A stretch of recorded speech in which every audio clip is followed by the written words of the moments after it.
be flitting between the chat and letting people in. So yeah, just to let you know that. So bear with us.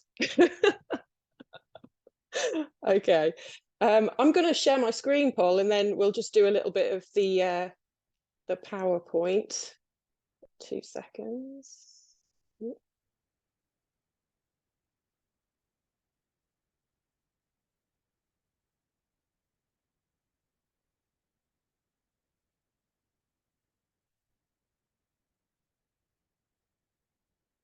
So hopefully you can see that. Can you see it?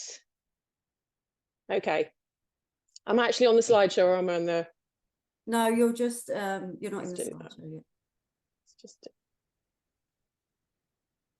My computer is incredibly slow today. Ah, that should be it, hopefully. Excellent. Okay. Yeah, that's okay. So welcome everybody to this Q&A session. As you know, my name is Lucy and we've got Polly here, and we run the NHS Clinical Entrepreneur Programme. And you should all know what the programme is about, hopefully now.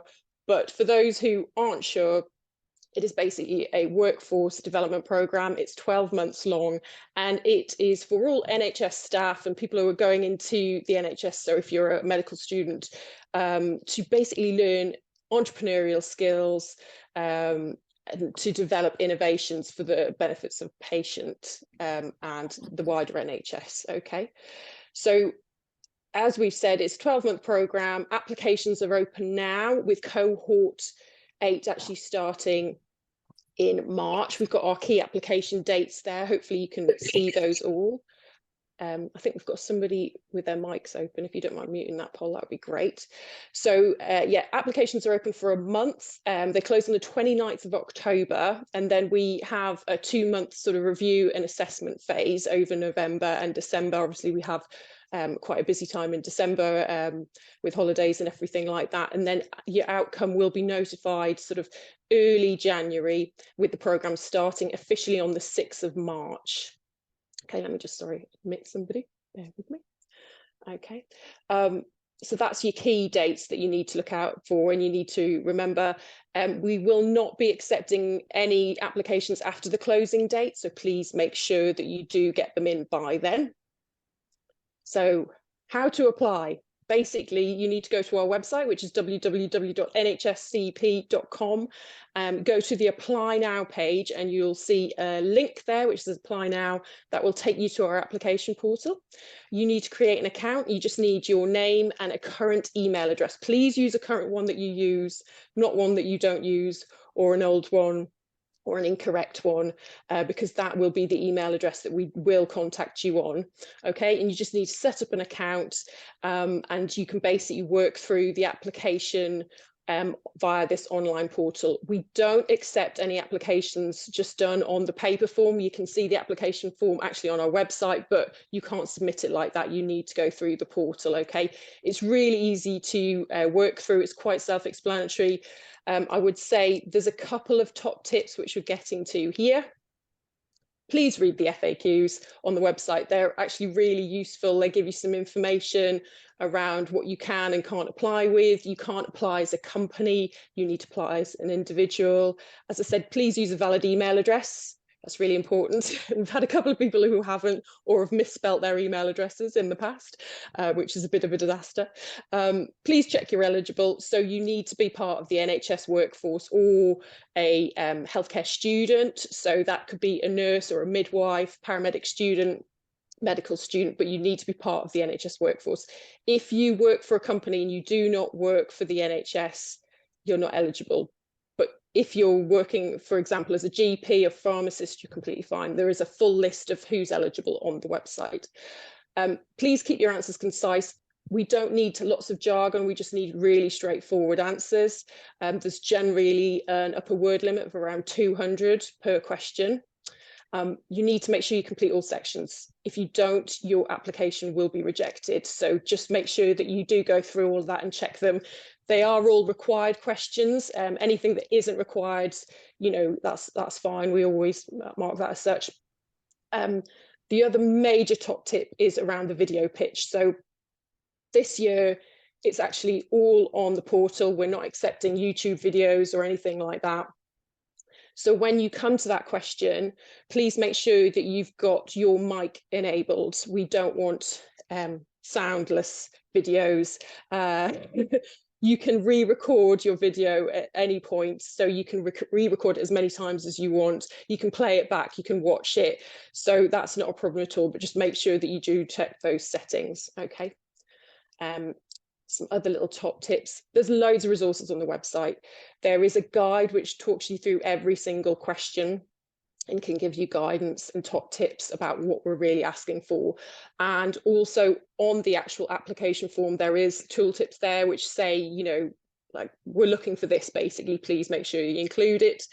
As I said, the application is for you as an individual. If you have a colleague or partner that's also working on the innovation and is working for the NHS, they can apply, but they need to apply individually, okay? And also make sure your letters of support are ready. So we need 2 letters of support from people that you've worked with in the last couple of years, okay? You can just upload them as Word documents or PDFs, okay? So just make sure you've got those. Oh. And that is basically it for the top tips. I'm just going to stop sharing at this time. Has anybody got any questions? Because some of you have probably already started your applications. Have you got any questions around it so far? Do you want to jump in? Hello. Yeah. Hi. Good day. Very quick question. Sam, let's just go with Ellis, because I think he just put his hand up first. Okay. That's all right. Yeah, sorry. Thank you very much. Question around the video pitch upload. Does it have to be done in the portal, or can you upload like a video file to the portal? We've changed it this year that you have to do it on the portal, I'm afraid. That's so okay. Yeah, you just as I said, make sure that the sound is enabled. Yeah, so be in front of the computer like and this. you can just obviously make sure you've got a camera linked to it, and then you can just do it that way. Okay. Yeah, So yeah, we're not accepting external. external. Like this in front of a computer, essentially. Yeah, it's basically like this, and it does automatically cut off after a minute. So there's no, oh, I'll just do another couple of minutes, which some people have done in previous years. Yeah. Is that okay? A mid-sentence stop. Yeah, brilliant. Yeah. Thanks very much, Lucy. Yeah. Thank you. Okay, brilliant. Thank you. Who's next? Was it Sam? Yeah, thank you. Just quickly, in the FAQs, I know that the program's open to non-clinical staff, and I had a chat with Holly at HET about what that is, and she said that volunteers in the NHS are eligible. Now, I want to just ask about the technicalities of that. So I have been informally volunteering, leading a team within a GP network. We're all within a GP practice and within a local PCN for the last 6 months. Now, does that make me eligible, or I just... Paul, do you want to jump in on that one, as you spoke to Sam?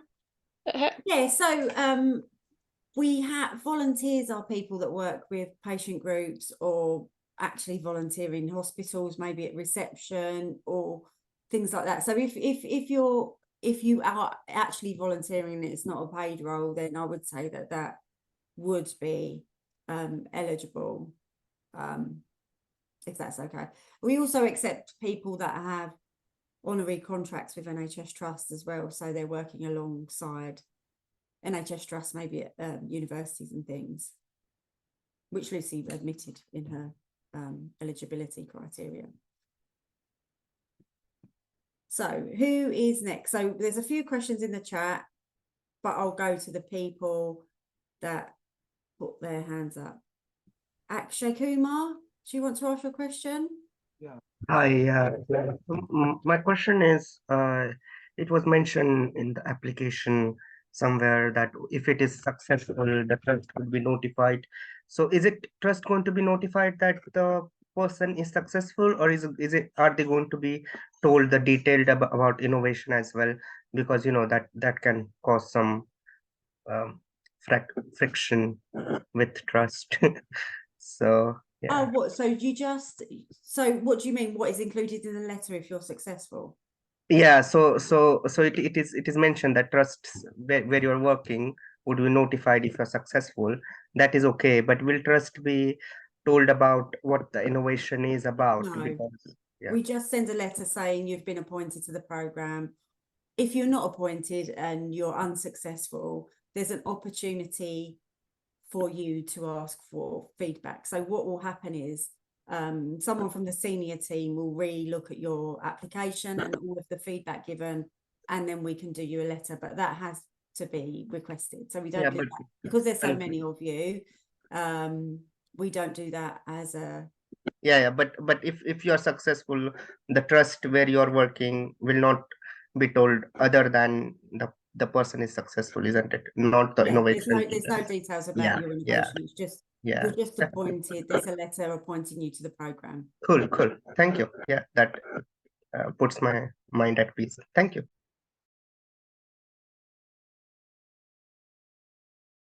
Who was next? We ask Aaron next. Yeah. Hi, everyone. It's just a quick question, because last time Professor Tonio mentioned about potentially doing feedback session for pitches, 1 minute pitch. Are we still doing that today, or is that off the table? He is doing the next session. So if you join that, he had an urgent meeting this evening, so he couldn't join us. But we can certainly do that at the next session, if that's okay. Right, so we've got some questions in the chat.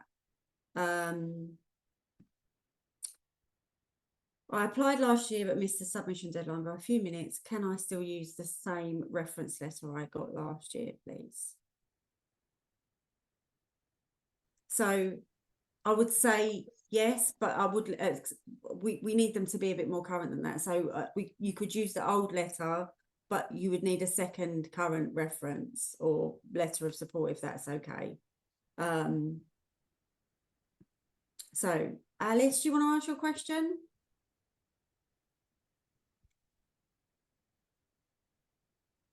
No, I'll ask it then. Could we run through the benefits of the internship, what support and what capacity will be required? So Hi, can you hear me? Sorry. Yes. Yeah. No, my question is, I mean, the idea, I mean, are we able to pitch for two into the innovation, or just one at a time? I would suggest that you can mention two in the application, but I would suggest you go with the one that's most worked up. So the one that you have the most research on, that you've got the most evidence for, that you've done the most work on, because you can mention that you've got a second or even a third, as some people tend to have lots of ideas, but I would definitely apply with the thing you think has got the most legs and you've done the most work on. Okay. Yeah, and I would just add to that, you have only got 60 seconds. That's all that pitch is. So yeah, I think if you can focus on one and really build out like the research and focus on the problem that you're trying to solve, I think that we better, maybe if you can, just focus on one. Yeah. Okay, that's it. Thank you very much. Thanks. So I'll go back to the chat as we have no more hands. So we've got Alice Razul. Do you want to ask your question? If you're there. If not, I'll read it out again. Right. So could we run through the benefits of the internship? What support and what capacity will be required? So it's not an internship or a fellowship. It's a place on a learning and development programme, workforce development programme. So the commitment is we have 9 main pit stop events a year. So they're usually a day and a half, and they are done midweek and weekends. You will get a mentor on the programme. So we expect you to engage with your mentor at least 4 times a year, but it can be more than that. You get access to lots of other opportunities. So the programme is quite difficult to explain what's involved when you're not part of it.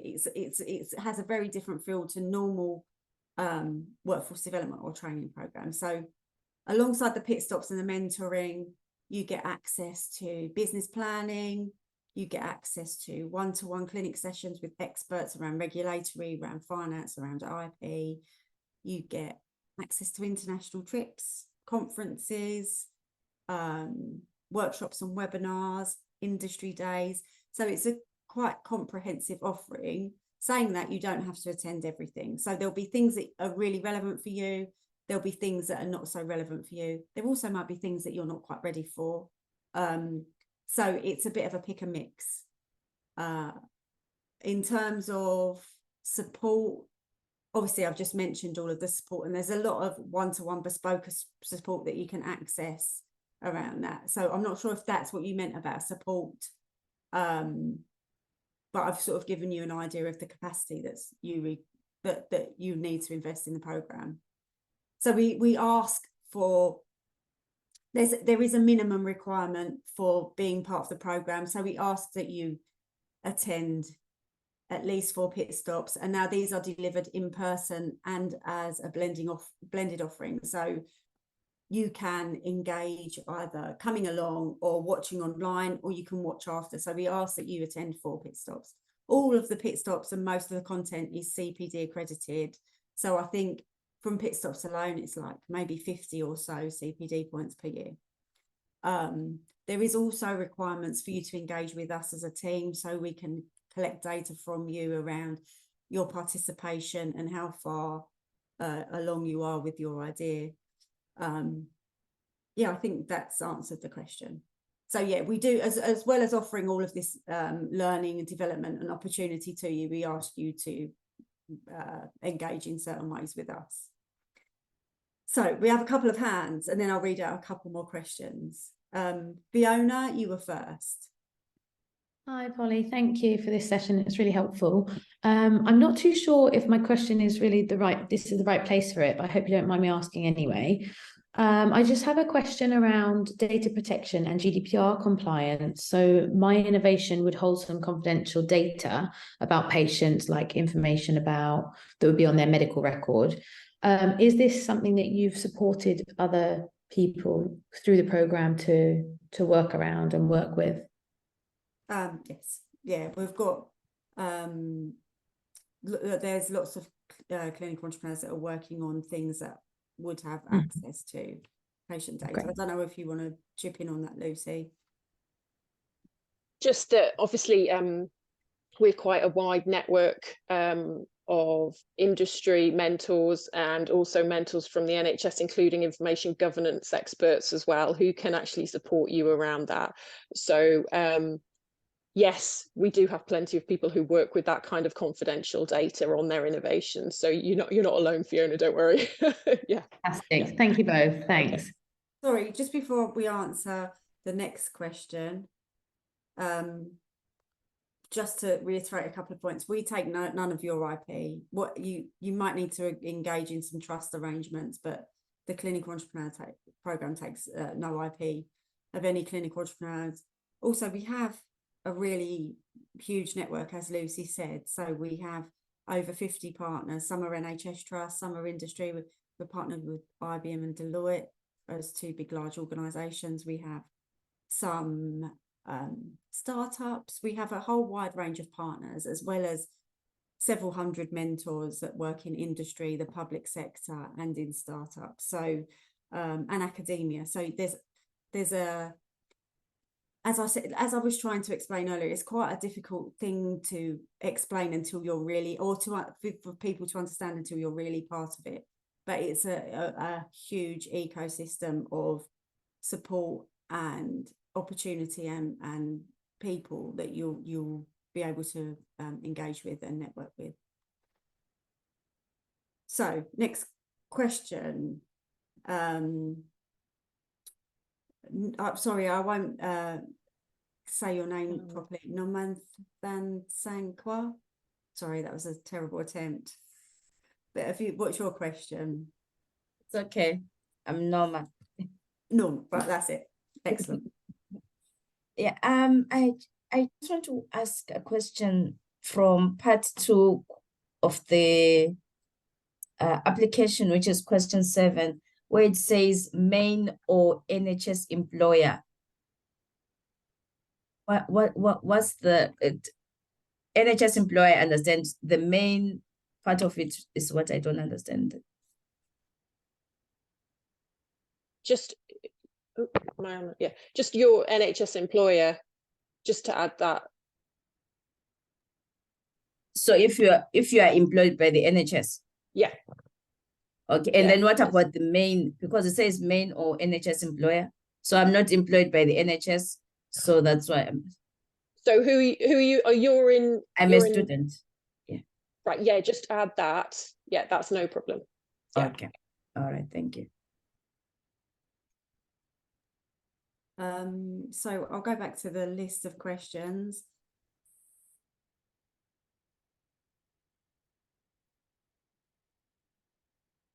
You're on mute, Polly. Sorry, sorry. It's been a long day. So there's a question from Alexander. If you want to ask that question, or I can read it out for you. Yeah, hi, Polly. Thanks for the session.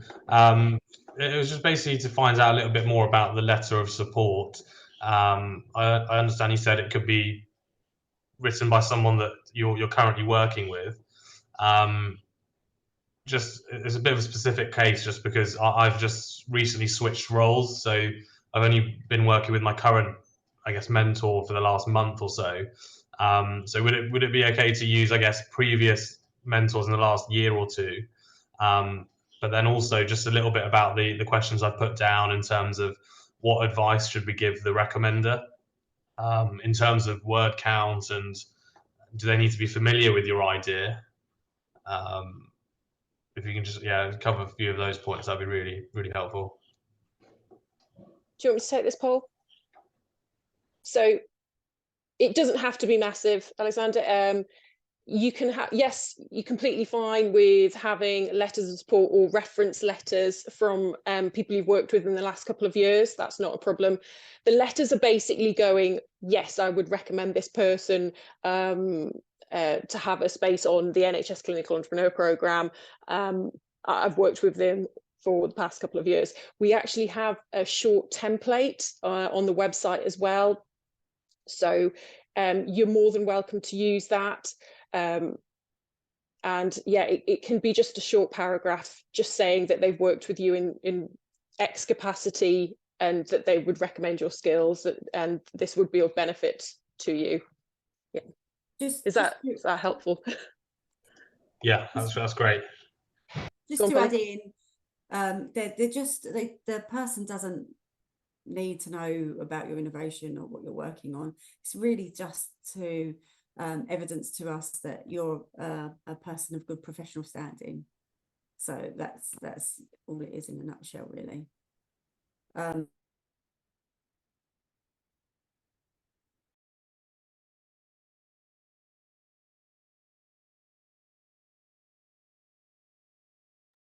I think you went on mute. You're on mute, Polly. Sorry. So Shay Kumar asked a similar question: how much weight letter of recommendation carries? Because referees will know details about innovation. Yeah, they don't necessarily need to know details about innovation.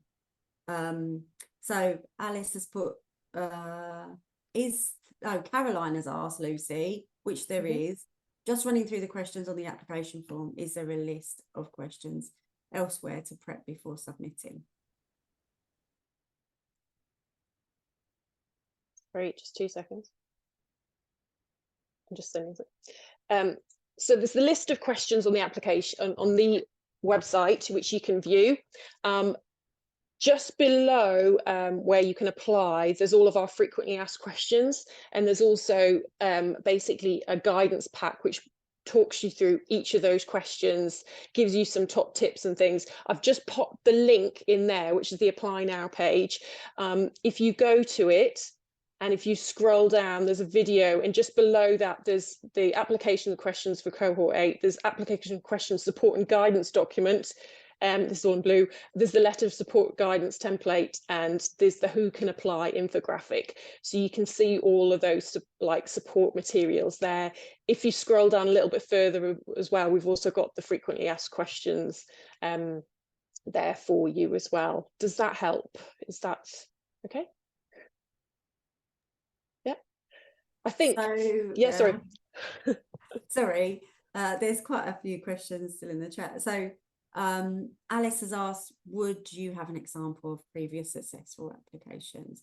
We don't have that, although the guidance will help you to form some good answers in the application form. But on our YouTube channel, there are lots of mini videos and clips that you could use. It will show, and there's lots of profiles on the website, so you can see the sorts of individuals that have been successful in the program. So that's probably the best place to start. Lucy, anything to add? No, just if you do pop onto the website, like Polly said, under the case studies, there's a lot of video case studies there. I think I mentioned it in the last pitching session we had. If you take a look at Frances Duffy, you take a look at Gemma Poole, Michaela Coker, just to name a few, they've done some really great pitches there. And they've got the tone and they've got the pace really well. So that's it's a nice thing just to look at, to see how they pitched their ideas there. Okay. So we've got some hands now, just to break up a minute or two of me speaking. We've got, I think Faye had her hand up first, but it might have just gone down. I'm sorry, my question was about where can I see some sort of sample for the successful pitch, which Lucy just explained on the website. Yeah. Faye, just in addition to that as well, if you go to the CEP Prep page, I'll put a link in there as well. We have our pitching session from, I think it's a year back as well. It gives you some other top tips. We had a slight technical issue with the recording from last time, so sorry about that. But you can see some of the tips from Anton Lin, who's one of our mentors there, and also some of the feedback that him and Tony provided to some of the last year's applicants. So that's actually quite useful to view. So you can just view that at any point if you wanted to, along with all the other CEP Prep videos, they're there.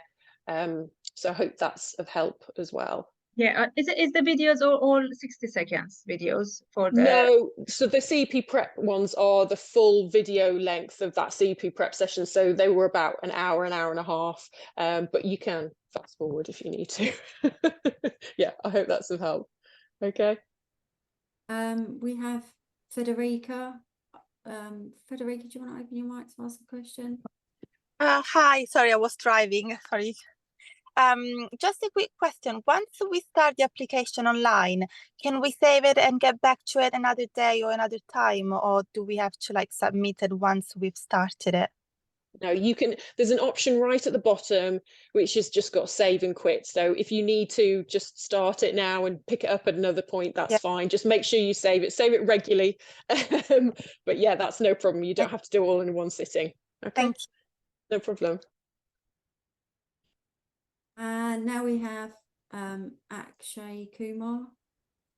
Do you want to ask your question? Yeah, actually, it's not really a question. It's just to re-emphasize the point Polly was making, that this program is quite unique because it doesn't really take your any IP percentage or anything. It's more of a mentorship.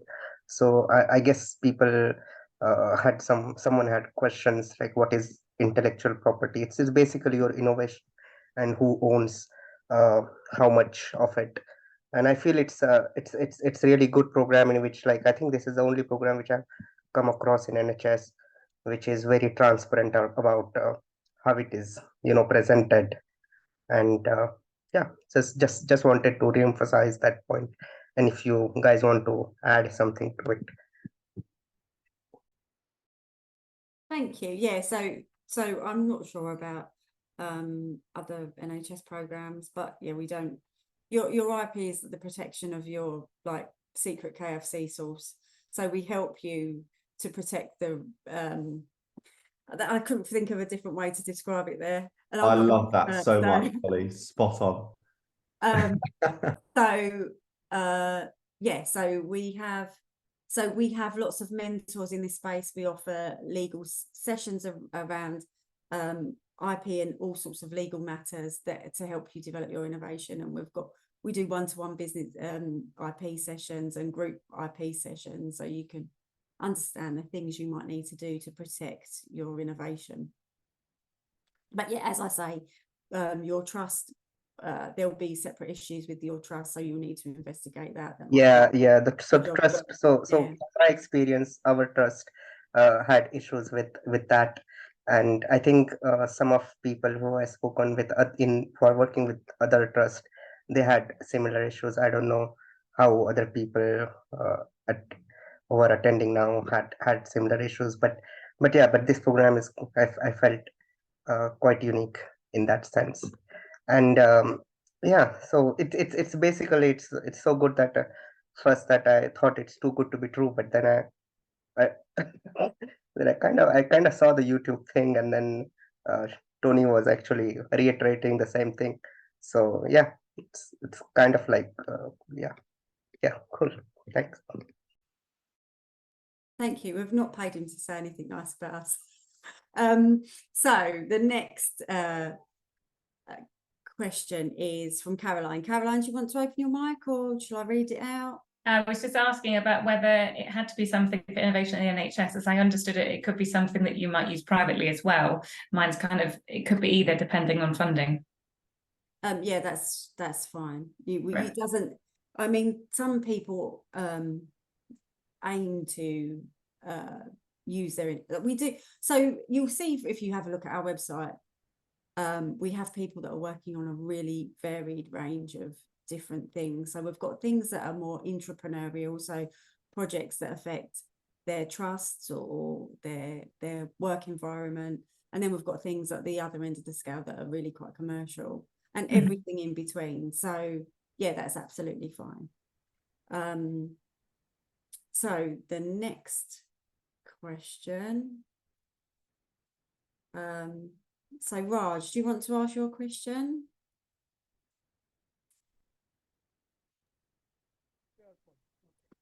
I would like to know, whether we can have partnership with the external vendors who might help us to develop the prototype.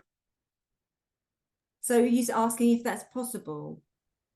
Yeah, that is. So we have a number of clinical entrepreneurs that have partnerships with different organizations that are using those organizations to help them develop their products or services. I don't need to that means they don't need to apply for this program, but I can say they will be the partner and they could become as a founder or co-founder at some point. Is it possible? Yeah, that's possible. So lots of clinical entrepreneurs have co-founders that are not part of the NHS.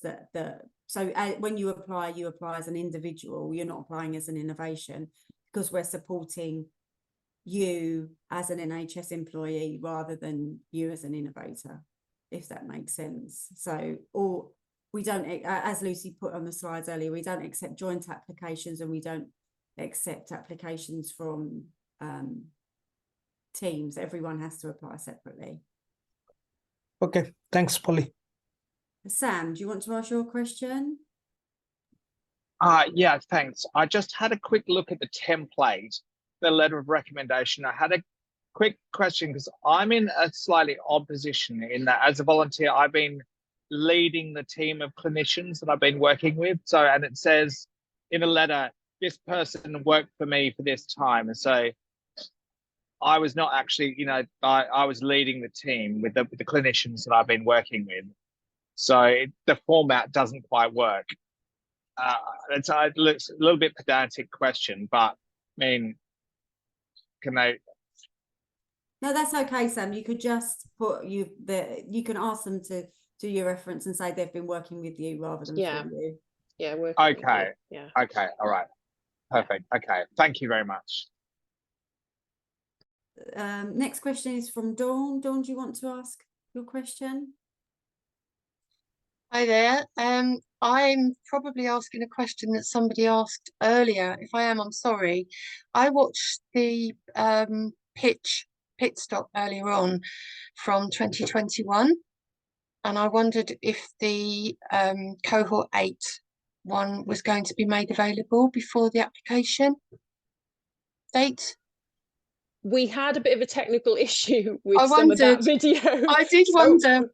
So only some of it has actually come out. So it's going to take a little bit of fixing before I can actually make it live, because it's not quite complete, let's put it that way.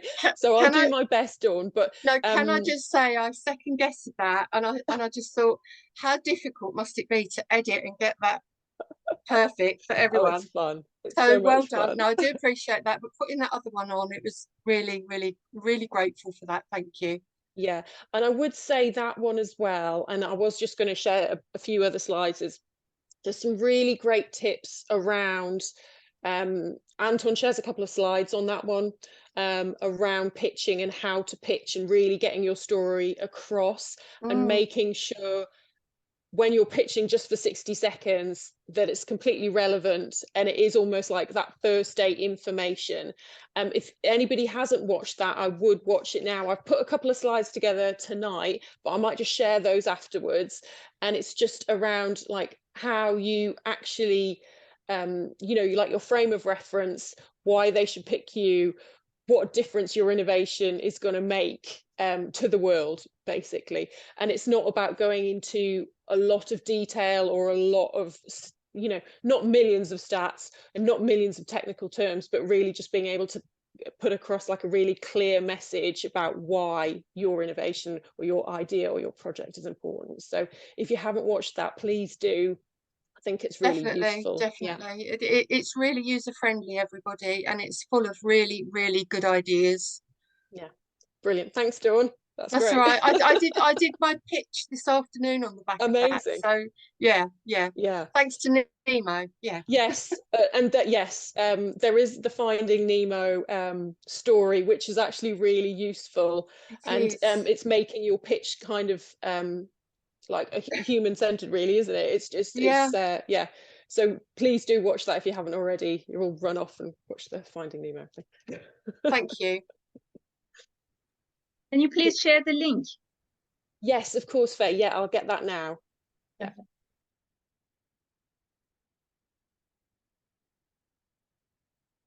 Polly, do you want to?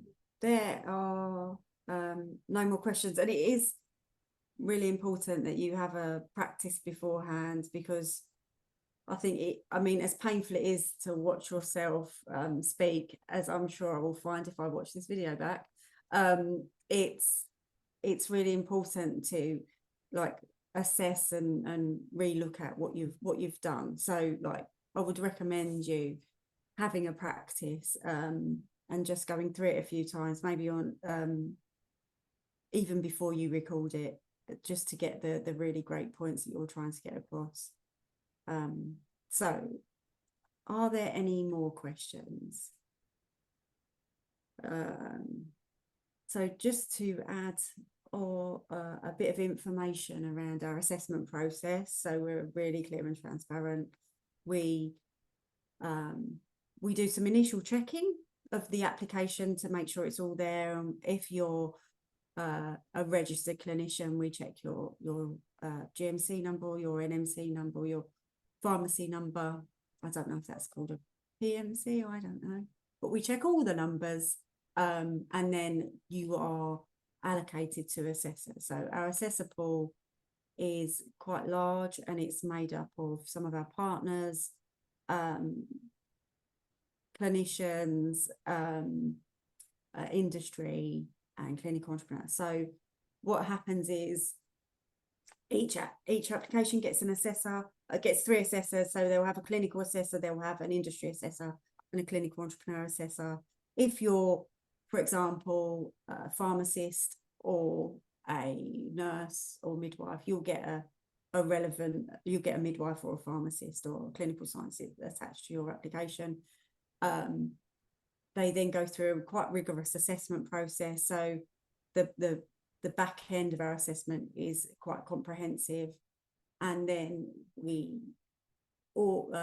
a limit of where we set every year based on application. So it's a bit like passing your 11 plus. We aggregate and see what the pass rate is and set a pass rate, and then every application is looked at by the team, just to make sure everyone's done the right thing on the application process.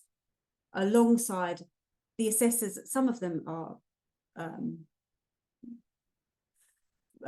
friends of the program, so they support us they're mentors or they're part of our partner network, and they support us every year to assess applications. But as part of that application process, there's also some training they have to do around EDI and unconscious bias as well. So we make sure they're all prepared to, and there's lots of resources that in the same way you get your resources to help you apply, they get lots of resources as well. So just a little bit about that process. And then, as Lucy said, we notify everyone either late December or early January, but we will put that information on the website, so you'll know when. Sometimes the thing is, we don't know how. If we get lots and lots of applications, it might just take a little bit longer. And there's not also there's not an upper limit. So no one's asked that question tonight, which is interesting. But there's not an upper limit that we accept. We just accept all of the really good applications. So yeah, that's it. Is there any more questions? Anyone want to put up a hand? You're welcome to ask any questions about the programme in general as well. More than happy to answer those. As Polly said, you know, we're going to notify people. It's probably going to be early January, just to let you know. And cohort 8 will actually officially start. It will be the 6th of March for the 12 months. It is a great programme. I know I work on it, so I'm completely biased, but it is a fantastic programme. And I think the people you meet and the connections and the learning you get will really shape you. And I think you'll really enjoy it. So, we do have questions. What's the most exciting part from your perspective? Dawn, great question. Go on, Polly, what's your... So obviously I'm alongside Tony, I'm the longest serving member of the team. So it like for me, it's just the people that are on the programme are really amazing. They're just an amazing bunch of people that are really changing the way that the NHS works from the inside, actually. So we've had some like amazing entrepreneurs that have raised loads of money and have great companies and have like really achieving things. Don't get me wrong, that takes a really long time, just so you know. They're not all shiny finished products right now.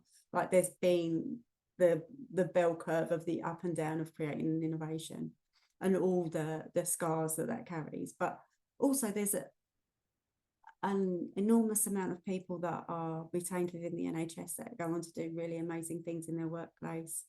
Because out of this, you might learn entrepreneurial skills. So you might learn about projects and budgets and finance and like the IP and legal structures of things and communications and how to write a comms plan. But you also learn how to solve problems and how to communicate people and how to collaborate.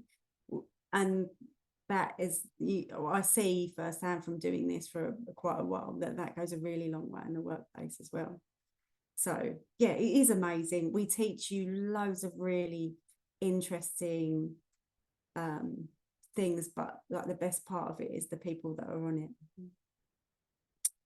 So yes, that's me gushing about the programme. I do love it. I love the people. I love the team. I love the clinical entrepreneurs. So I think if you were to apply and be successful, it's just an amazing opportunity, I think.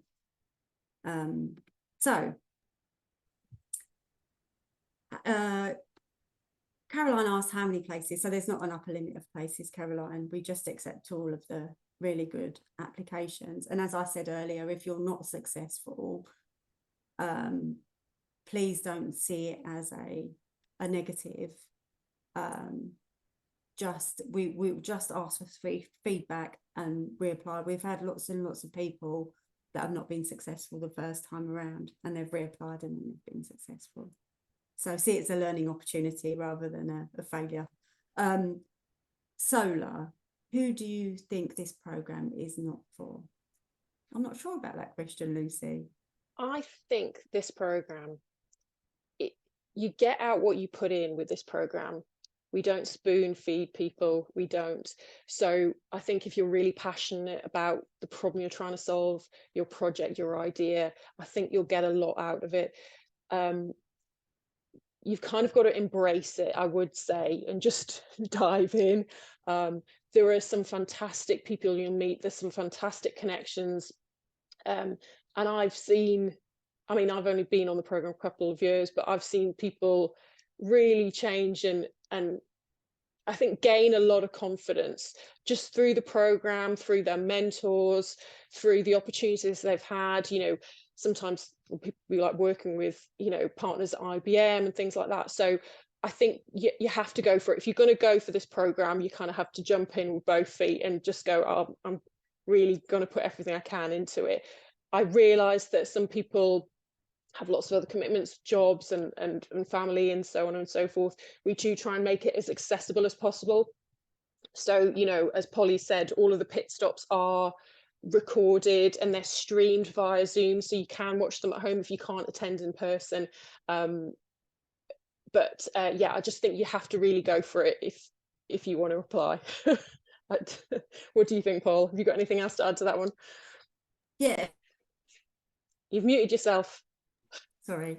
We do try to replicate the online experience as much as possible, as we can to the in-person experience. So we do networking beforehand and after on the first day of the pit stop. And we do, if there's breakout sessions or things where people have to discuss things in the room, we also do that online too. So we try to make it as accessible as we possibly can for those that are joining online. And then obviously, if you really can't make either of those options, and everything is recorded and all the resources are uploaded to our hub, so so you can access everything on there. And obviously we've got this online, as long as alongside the in-person or online community at the pit stops, we've got an online community via our community hub as well, which makes things really interesting as well for those that participate in the program. Alexander, you asked, are applications accepted on a first come basis? The sooner you apply, the more likely you are to get accepted. No, we don't look at any applications until the date passes. So we won't look at any applications until the 30th of October at all. We can see how many people have applied, but we don't access any of the applications until then. And then they go through the sifts of things. So they're assigned to the assessors all at the same time. So yeah, that's just a process thing you probably don't need to know. So Aaron has put, I would suggest to make use of the full month and not to rush it like I did in the past 2 years. Yeah, that's a good idea. Work on it daily, polish it, show it to people for feedback, especially the pitch. Yeah, that's a good suggestion, Aaron. John's got his hand up, Polly. Oh, John.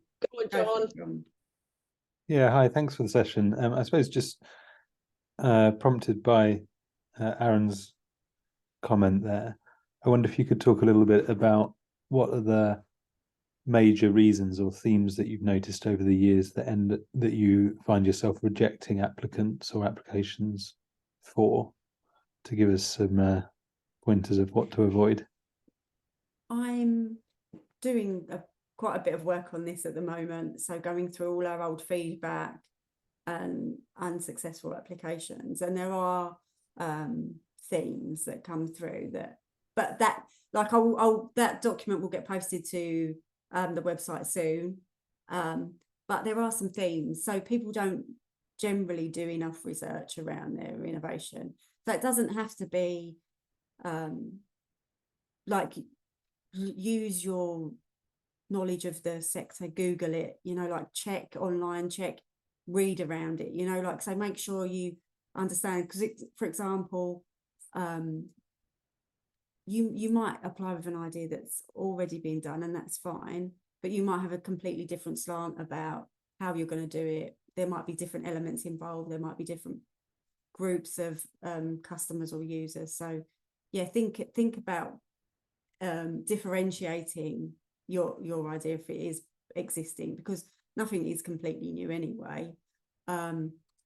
Also, going on from the not being completely new part, it's also really important not to like think a bit differently about something that's really overdone as well. We're getting lots of ideas that are in really competitive marketplaces. So if you're doing something in that space, again, explain to us how it's different, because we have lots of innovations that you think, well, that may not work. And if you're taking it through to the end point, you probably won't get anywhere if it's in a really, really overcrowded space. But again, people have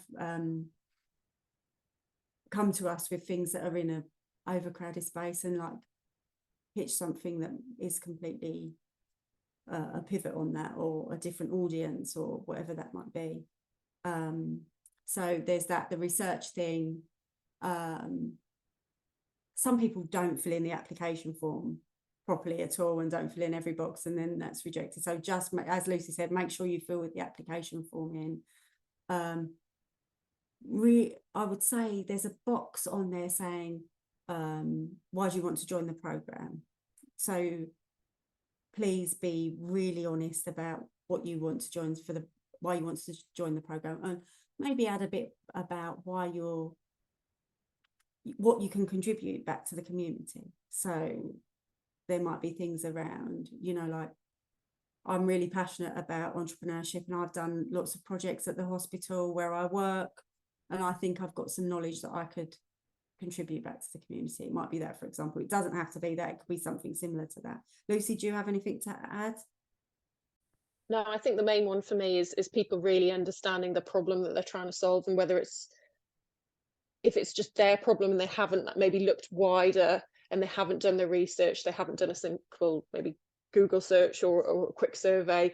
That I think is mainly the area that I see where there's sometimes issues, because it just shows you that maybe a little bit of a lack of awareness and a lack of proper research. So definitely do that. Just see what's out there and why. Like, what is your unique selling point? What element of that problem are you really trying to solve in this unique way? Thank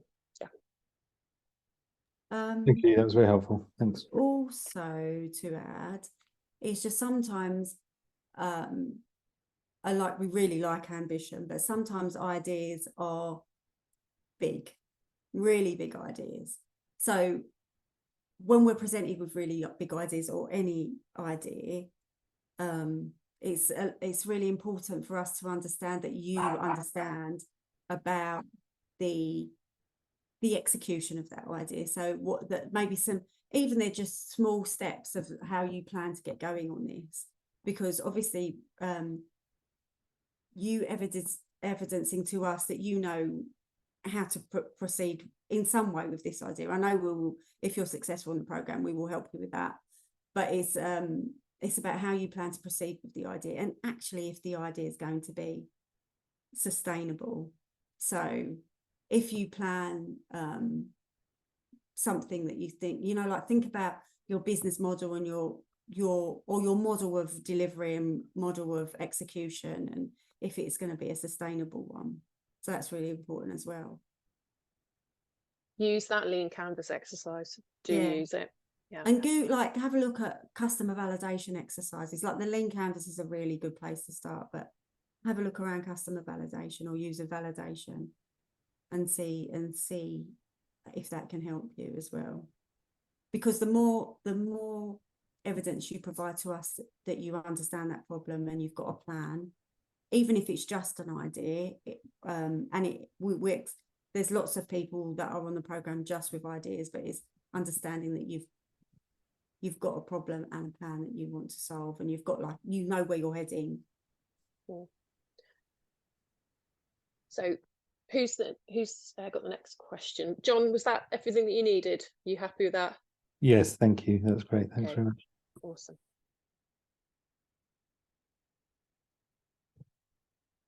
Is that legacy hand, or is that another question? Yeah, I had a question.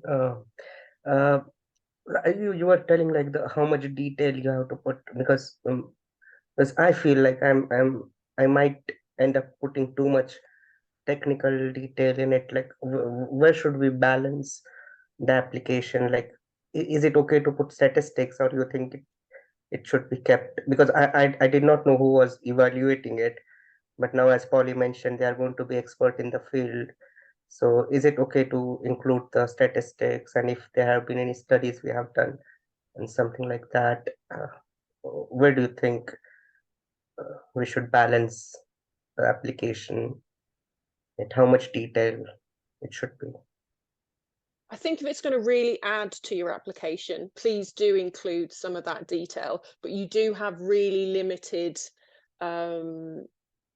basically you're down to sort of 200 words for most of the questions. So really weigh up whether that bit of information is actually really going to support your application. Okay.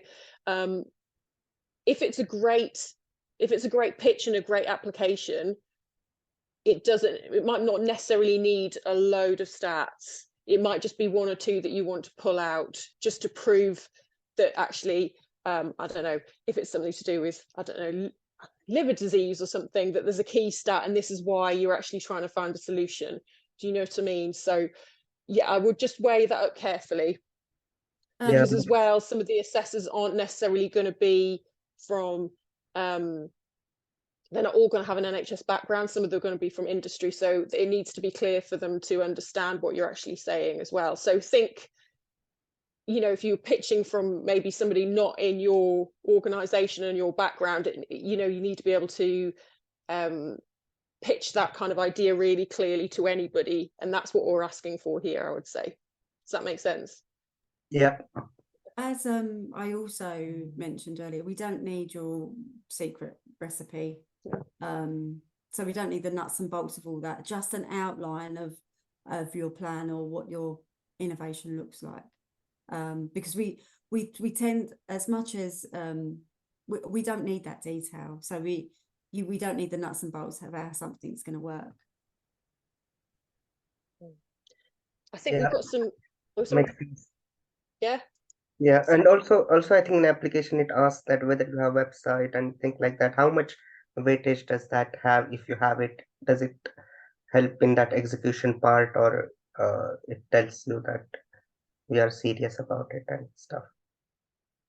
Polly, you're muted. I found the mute button again. It doesn't matter if you've got a website or not. It just, if you have, then the assessor will have a look. That's all it is. So if you haven't, it's fine. It's not detrimental against your application if there's nothing there. As I say, lots of people have ideas and haven't got to that stage where they're starting to publicize what they're doing. So don't worry about that. So Aaron, you've got your hand up. You're on mute too. Someone else is doing it.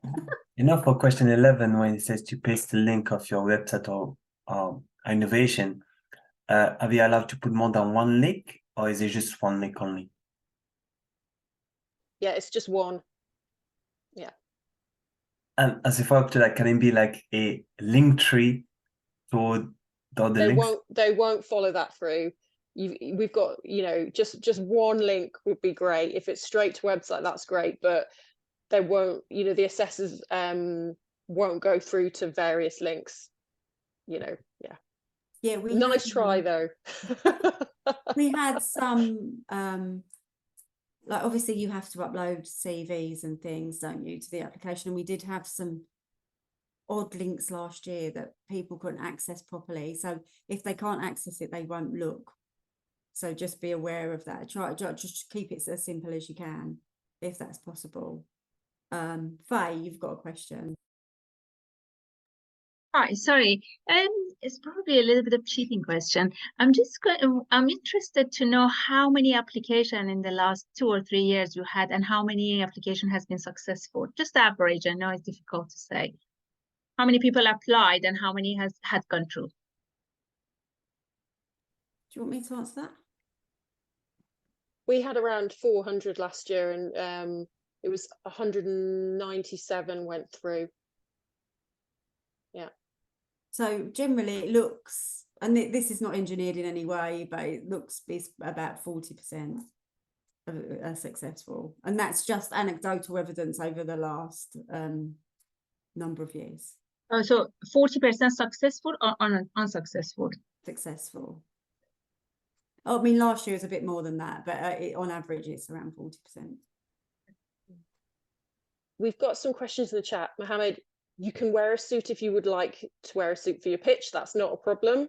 Whatever you're comfortable in. I mean, please don't, please It's don't not do a in requirement, pajamas and though. things like that. That's great. Who else have we got? So Dawn, you've got a question again about which campuses are the face-to-face pit stops held in. They're not actually held at ARU campus, even though we run the program. We actually tour around the UK, Ireland and Scotland to hold our pit stops. So as Polly said, there's generally 9 a year. We have a few in London. This year we've been to Belfast because we actually work with Hirani and Invest Northern Ireland over there. So we host one over there, and there's generally also an industry visit linked to that. So that's a really interesting one to see how it works over in Northern Ireland. So that's fantastic. We work with some of our partners, so we do want to have us links in London, so that's great. We've done one in Leeds, we're going to be in Sheffield, we've got Glasgow next week, so we do go around the country to give as many people an opportunity to come to a pit stop in person. So yeah, it's not just at the campuses, we are all over the shop. Hope that's of help.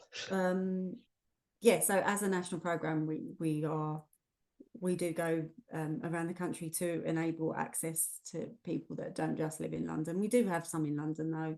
Also, sometimes if we're going somewhere really far flung like Glasgow, we will provide some assistance with travel with that one. But yeah, and we've got we have a ton of add-on content to our pit stop. So we've got an AI hackathon in November.